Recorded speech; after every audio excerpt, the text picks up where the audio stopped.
السلام عليكم ورحمة الله وبركاته. دكتور عبد الرحمن أبو بكر جامع سبيشاليستي بروفيسور آتي سبيشاليستي رمضان مبارك إن شاء الله أمة المسلمين دانو تكتوا مدانا تور كوني ترى كجام كلام كلام دكتورني خرا itu cakra dicurani khara bitarat aya medium kija tidak kam nama yerulah itu kana ni tradif merta ya jiru amrati saja jiru mana bakom maniju bakom maniti wala namko bakai maniti ya jiru ko magala baka manni be بدأ في موجود رئيس قرفان كوني تكرا أمة الله جنكا ما مدرج لنا أمة مدرج شوي ركما في سكان في نام كنت أفكار جالس في ولا بيت نعمة تجيب تكوني رأي بيتي كافان دلنا رأي بيتي منا مفاهمة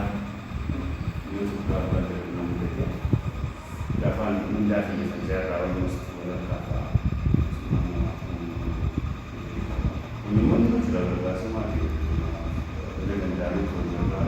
menjelaskan ada kenyasi kuasi karena orang ini berkembang jadi kamu kasih lagu jawab tadi jawab me kami ogummaa baratanii hawaasa fi tajaajiluun mira akkam namaa kenna. Ibarat ya ini juga nama rakatan furutu bukan nama rakatan furte rizalti wala sani bu'a wala sani agati ibarat itu nama rakatan furutu agati ma bukan kira kiti kumaza tisan kurasani kama dari itu ala rabada lalu kana tu mumang ya kuna tu tu kalau mau nak cakap sana kini tu saya ini tinggi sana berada yang berjualan ini sana berada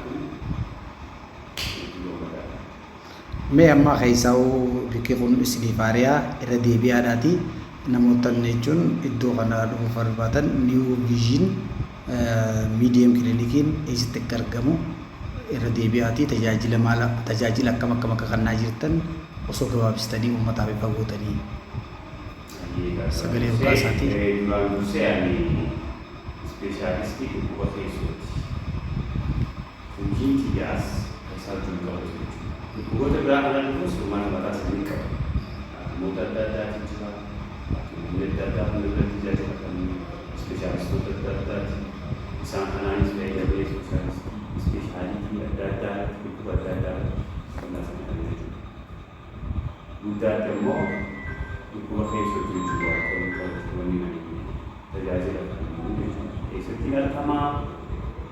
wanni iddoo qal'aan fudhaan jechuudha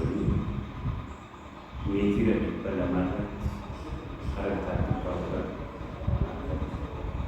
new vision jedhama kun duraan klinika duraan ture new vision jedhama ture amma immoo ayyaa jedhama ayyaa medium clinic Regal Mos nanti, aku Regal Mos nanti kan tahu.